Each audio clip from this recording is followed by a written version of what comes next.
If you wanted to save an extra $1,000 over the next 30 days, there are 5 things that you can do right now to help you do that. Now, before you get into that, you have to first calculate what does it mean to save $1,000 in 30 days. That means in 30 days, you'd have to save or put aside about $34 a day if you want to save $1,000 over the next 30 days. Now, there are 5 things or 5.5 things that you can do right now to help you get there. Number 1 is to renegotiate some of your bills so you're not overpaying on some of the bills that you have because, well, a lot of Americans are overpaying on the bills. Number 2 is stop spending all of your money. Number 3 is sell some of your stuff. Number 4 is hustle to earn some more money. Number 5 is, well, you can shop a little bit smarter, and 5.5 is earn some extra interest on the savings that you're putting aside. So let me start by talking about number 1. How can you renegotiate some of your bills? That way you're not overpaying on the bills that you have. I read a statistic recently that said something around 8 out of 10 Americans are overpaying on at least one of their bills. And I was just one of those people. I have Xfinity at home, and when I originally got Xfinity, they said that it would be cheaper for me to buy cable, internet, and phone as opposed to just cable and internet. Now, I don't use a landline anymore, but because that bundle was cheaper, I got cable, internet, and phone.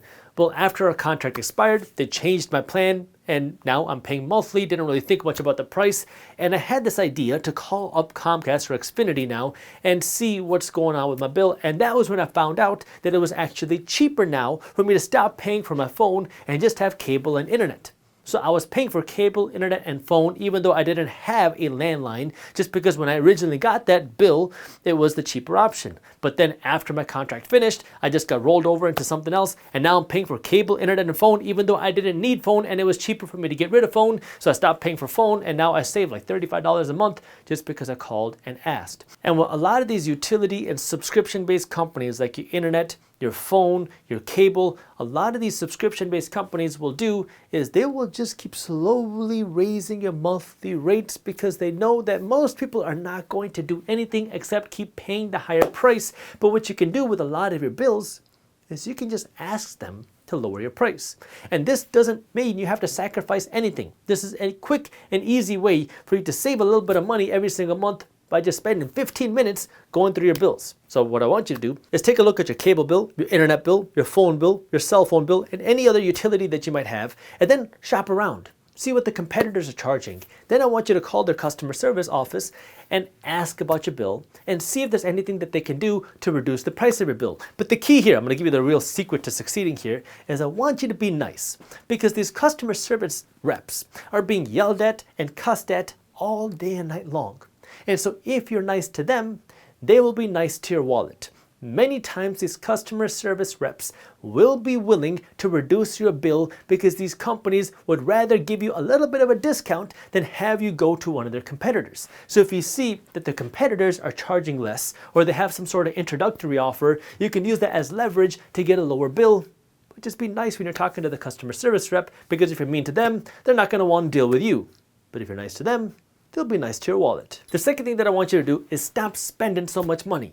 The easiest way to have more money right now is by not letting your money leave your bank account, not letting your money leave your wallet. And the way that you can do that is by stopping spending your money. Now, there's a couple things that you can do to help you with this. One of the simplest things that you can do is follow the 24-hour rule. If you go to the mall, you find a sweater that you like, and now you want to buy it, and you see that it's 70 bucks. Well, before you go out and buy the sweater, just give yourself 24 hours to think about it. Do you really need the sweater? If the next day you wake up and you say, you know what, I don't really need the sweater, I don't really want it, well, now you just avoided that impulse purchase. If you say, oh, I really do need that sweater, it would look great at this party and there's something I really want, now you can give yourself permission to potentially go and buy it. Although if you don't have the money to buy it, stop spending that money, but you're giving yourself a little bit of a cushion, and it's an easy way to stop impulse purchases because you're not telling yourself not to spend money, you're just giving yourself a little bit of a pause. 24 hours to think about it. The next thing you do is really just think about different ways that you're spending your money. And one of the things I like to do here is just write down where your money is going. This is going to take a little while, but spend an hour doing this because this will immediately change the way that you spend your money, and you won't need any guidance to tell you how to do it. Go and take your previous month's incomes and your credit card statements and your debit card statements and your bank statements and lay them out. Then I want you to write down, whether it's a Google sheet, Excel sheet, or a piece of paper, I want you to write down how much money you made. Then I want you to subtract all of your expenses. Write them out line by line. I know it takes a little while to do this, but you have to see where your money is going. Then what you're going to see is how much money you made and how much you spent and where all your money went. Now at the bottom, you'll see how much money you saved and invested and gave to charity and everything else.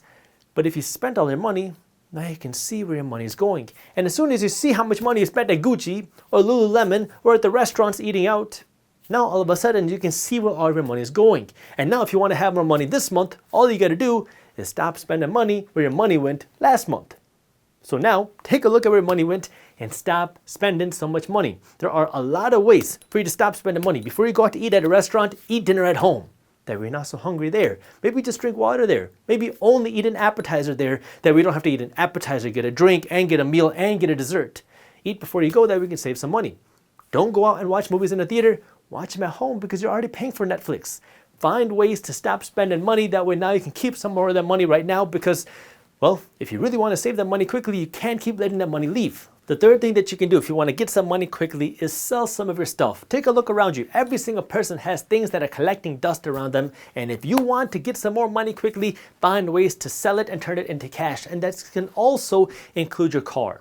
For many Americans, your car is a major money pit, especially if you're financing a car. Not only now do you have to pay for your car payment, your car is losing value, then you have to pay for the gas, maybe the premium gas. And we know the premium gas is not cheap. Then you got to pay for the expensive insurance because you got a nice car. And if you have a nice car, you also got to pay for the expensive maintenance, the expensive oil changes. And now when you have an expensive car, everything that ever happens in your car costs 5 times more than if you would have had a cheaper car. So now, if you're paying all this money on your car, get rid of the car. Get something cheaper, something that you can afford with cash. Instead of paying $700 a month on a $50,000 car, how about you take the $8,000 that you put down and use the $8,000 to go out and buy a car with cash? Now, not only is your insurance going to be less, not only is your gas going to be less because you don't need the premium gas anymore, not only is the maintenance going to be cheaper, not only is the oil change is going to be cheaper, but now you don't have to worry about the $700 monthly payment, and you can take the $700 and put it back in your pocket every single month. And now you can take the $700 and work to invest that money that will actually make you wealthy, because when you give that $700 to your car company every single month, well, not only is that not making you any richer, it's making them richer, but you're paying that $700 a month to finance a car that's losing value each and every day. And this is why that basic level of financial education is so important, because it is so normal to have a car payment. Everybody has a car payment, and when you pay off a car, what do? Well, you go and buy a new car. But the reality is, if you want to build wealth, it's actually kind of a simple process. You got to stop letting all your money leave, and you got to use that money to buy investments. But you can't buy any investments when all of your money is going out to make somebody else rich, when all of your money is going to your car company, when all of your money is going to Gucci, when all of your money is going to the mall. Well, you never have any money to make yourself rich. And this is what financial education is all about. Now, I'm not going to be going over how to invest your money in this video, but my team at Briefs Media put together this amazing ebook called How to Build Wealth as an Investor that will walk you through from the basics of how do you build a wealthy mindset to the practical parts of how do you save your first $2,000, how do you start investing your money, what are the different ways that you can invest your money, how do you start generating cash flow, what are the different investment options, how do you spend your money smartly, how do you protect your assets. There's a ton of value in this ebook. It is completely free. So if you want to read this ebook, well, all you got to do is click the link down in the description below, and then you can download the ebook and learn for yourself. So now we talked about how you can renegotiate your bills, that we can keep some money without changing anything in your lifestyle. Then we talked about how you can spend less money so you can change your lifestyle to have some more money. And then we talked about how you can sell some of your stuff, which could put a lot of money in your pocket depending on what you're selling, but this is going to require you to make financial sacrifices. The fourth thing that you can do is now work to hustle and earn some more money. And when I say hustle, I mean get to work, because the reality is there's a limit to how many pennies you can squeeze out of your income, but there's no limit to how much you can earn. And I don't want you to get into this mindset of constantly just squeezing pennies, of constantly just being a penny pincher, because at the end of the day, a penny saved is just a penny. So the goal shouldn't be to just live smaller, live smaller, live smaller, because number one, what's the point of working so hard to only live small? And number two, well, there's a limit to how small you can live, but there's no limit to how much money you can earn. And this is where now I want you to think a little bit bigger and start trying to come up with ways of how you can earn more money. Now today, in today's economy, there is a truly infinite number of ways that you can earn more money. You can go and cut your neighbor's lawns. You can go and paint somebody's house. You can start a YouTube channel on the internet. You can start a blog on the internet. You can start an Instagram page on the internet. I mean, there's a lot of things that you can do. You can go ahead and create your own product. And this is where you have to be able to align your own interests with your own knowledge. Every single person has their own knowledge and their own passion. Some people are going to be able to make a lot of money by helping other businesses manage their accounting. Some people are really good and they like doing graphic design or video editing. Some people really like writing and they can make a lot of money doing that. Some people are really good at managing people. Some people are really good at organizing stuff. There's opportunities with all of these. You just have to go out and find them. Now, this doesn't necessarily mean you have to go out and create your own major business and hire a bunch of people, but just get started. At the very least, you could even consider being a freelancer. There are websites on the internet like Fiverr.com and Upwork.com. I am not endorsing any of these sites. They're not paying me to say this, but there's a bunch of freelancing sites on the internet where you can go and just offer some of your services and potentially get paid to help other businesses make more money. Like if you're really good at organizing stuff, you can help CEOs organize their inboxes, their email inboxes, because guess what? The time for a CEO is very valuable. And if you could save them 30 minutes a day by managing their email inbox, that could be worth a lot of money. If you're really good at graphic design or visual design or UX or UI or video editing, you can go out and find business owners, you can find CEOs, you can find Instagrammers, you can find YouTubers and try to offer your services to them. Now, the next thing you're going to say is, but Jaspreet, I tried it. It's so hard finding my first client. It's so hard finding businesses or people that are willing to pay. And you are absolutely right. Guess what? Making the first $100 is harder than making the first $10,000 because the first $100 requires you to figure everything out. Figure out how to offer a service, figure out what the service is, figure out how to find a client, figuring out how to sell. Making that first $100 is the most difficult because you have absolutely no idea how to start. Once you figure out how to make $100, now all you got to do is keep doing what you just did to scale it up to $10,000. But you have to start with something. And that means you have to go out and hustle until you can get the first $100. That means you have to do more outreach. You have to keep contacting people. You have to keep learning. You have to keep trying things in order to get that first $100. And if what you're doing is not working and you've tried it again and again and again and again and again and again and again, not just a couple of times, but you tried it a lot of times, well, then maybe you go out and learn, watch YouTube videos, read blog posts on how to find your first client. And if you stay persistent, eventually you will find somebody who's willing to pay you some money. And once you find somebody who's willing to pay you money, now what you want to do is not milk them for their cash, but use them to get a testimonial, use them to get a referral, use them to get more money. Because now you are in the business of getting more clients, getting more customers, because you got that first person willing to get you money. But if you want to get more money, you have to go out and be willing to put that work. The thing that holds so many people back from earning more money is not the lack of tools. It's not the lack of resources. It's not the lack of money. It's the lack of hustle, and it's the lack of mindset, and it's the lack of willing to try things. That's really what it is. And if you have that willing to try, if you have the willing to hustle, if you have the willing to learn, you're going to do whatever it takes. Whether it's reading books, watching YouTube videos, listening to podcasts, and trying things, and you're going to be willing to fail, and you just got to keep coming back, getting up, trying, and then you're going to be able to find somebody who's willing to give you money. And once you can get the first $100, now it's just a matter of repeating that 10 times to get your first 1,000. Then you repeat that 10 more times, and now you got 10,000. Then you repeat that 10 more times, well, now you're at $100,000. And now you just keep scaling, but it starts with that first $100, which is the most difficult thing to do. The fifth thing that you can do to save that $1,000 quickly is shop a little bit smarter. Now, some of this is going to be a little bit illogical because some of it will require you to pay more money today. For example, I was having an allergy reaction to somebody's dog the other day, and I needed a Claritin. And I don't know why I got allergic to cats and dogs, but apparently now I'm allergic to some cats and dogs. So I go into the store to get a Claritin. And they have a few different options out there, one with 20 pills, one with 50 pills, one with 100 pills. And I know that I will occasionally use Claritin, so I will eventually go through those 100 pills. And now on the display, it has the unit price per Claritin. Now, if I know I'm going to use all of the pills in this little case, in this little bottle, it makes sense for me to pay the lowest price per unit, because if I just buy the 20 bottle today, I might have to buy another 20 bottle in a few weeks and another one in a few weeks.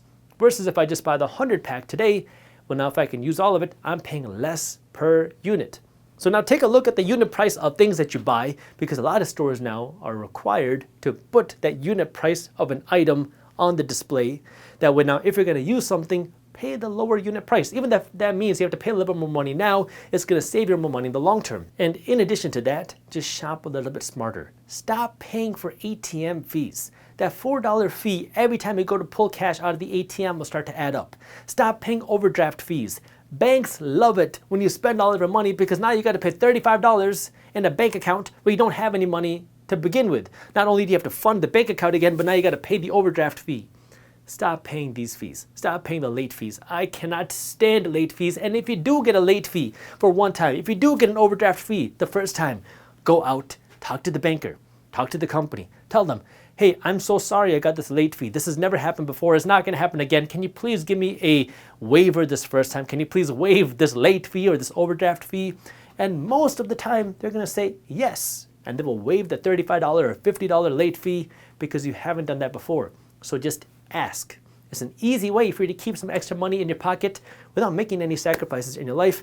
And this brings me to point 5.5. And the reason why I call it 5.5 is because, well, it's really not going to accelerate your way to $1,000 that quickly. But if you have some extra cash sitting aside, I want you to consider moving some of your money to a high interest savings account. Because if your money is sitting in a savings account and it's paying you 0.05% in interest, well, what you could do is just look for a high interest savings account, which, the interest rates change month to month. But at the time of recording this video, you have high interest savings accounts that are paying 4%, sometimes even close to 5% in interest on an FDIC insured bank. And now you're earning more interest on your savings by doing nothing except moving your money to a high interest savings account. So if you have cash sitting aside, at the very least, just go out and look for some high interest savings accounts. Just make sure they're a legitimate bank, make sure they're FDIC insured. But now if it's FDIC insured, it's a legitimate bank, well now at least you can earn some interest on your cash while it's sitting there. Whenever I used to hear people talking about manifesting money through your thoughts, using the law of attraction to become wealthy, my scammer senses used to go off because I knew that if you want to become wealthy, there are things you have to do with your money. It's not just your thoughts, it's what you do with your money. You gotta make money, you gotta use your money smartly, you gotta invest this money, you gotta grow this money if you want to become